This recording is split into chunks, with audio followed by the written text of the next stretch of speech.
only thing I recall that there has been two well-known studies that were positive in regard to the uses of chemoembolization. But contrary to that, there has been several studies that were not necessarily positive per se. But regardless, it really ended up really putting the embolization on the board in regard to systemic therapy or in regard to local therapy for advanced disease that's really not ambulatory resection. My question to you is, do you have a mindset in regard to whom would you treat with embolization one way or the other? Like how big their tumor is or what's the limitation? Yeah, so I think that this is where we're starting to get a little bit more data in terms of, and a little bit more insight in terms of who we should be treating with local therapies and who we should be thinking with systemic therapies. And I think that as we start to see more and more advancement in the systemic therapy space, I think this line is going to start shifting. So for us, I mean, I think you laid out the first divide is, are they resectable, are they transplantable? Can you apply curative therapies? So I think that's the first, and that line is very clear. And if you can do curative therapies, you should do so.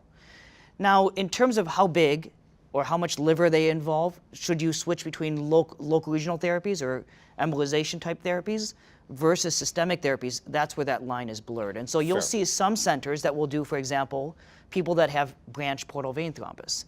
You'll see some centers that will do main portal vein thrombosis.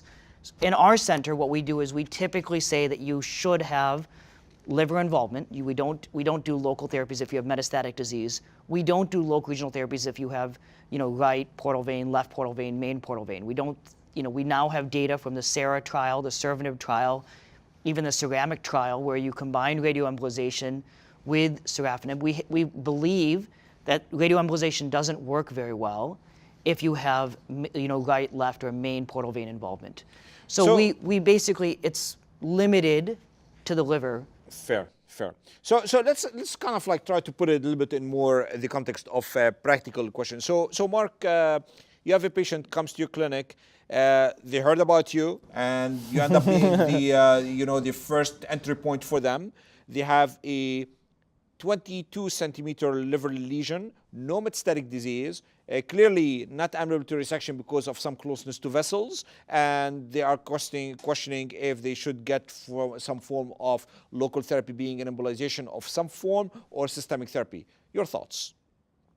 It's a tough case. 22 centimeters is a pretty big sized tumor, and whether or not it'd be amenable to embolization, I would definitely bring it up to our interventional radiologist to see if they could access it.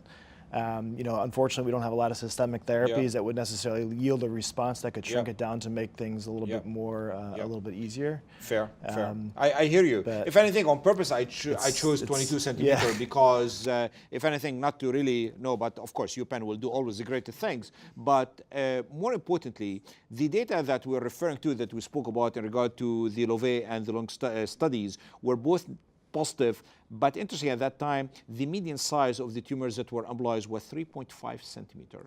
And the median survival at that time, even though they were calculating by 3-year survival, what have we, but they really can go all the way up to 3 years. Interestingly, however, data that we reported 2 years ago in JCO by Karen Brown from Sloan Kettering, where we looked at bland embolization versus chemoembolization. There was no difference there. And by the way, this really brings the question about the chemoembolization, but we'll bring this up a little bit later when we talk about checkpoint inhibitors and possibly the value of the chemotherapy. But nonetheless, I bring in here that the median survival, even though it was different for the chemo and bland embolization, and remember, now we're practicing embolization on larger tumors, was only 19 months. And in other words, what we are perceiving as being a benefit for patients to be embolized regardless of tumor size, we are basing it on data that really was in the 3 to 5 range centimeter. And now we're embolizing, as we just heard, or attempted to embolize things that are much larger. And this really remains a big debate.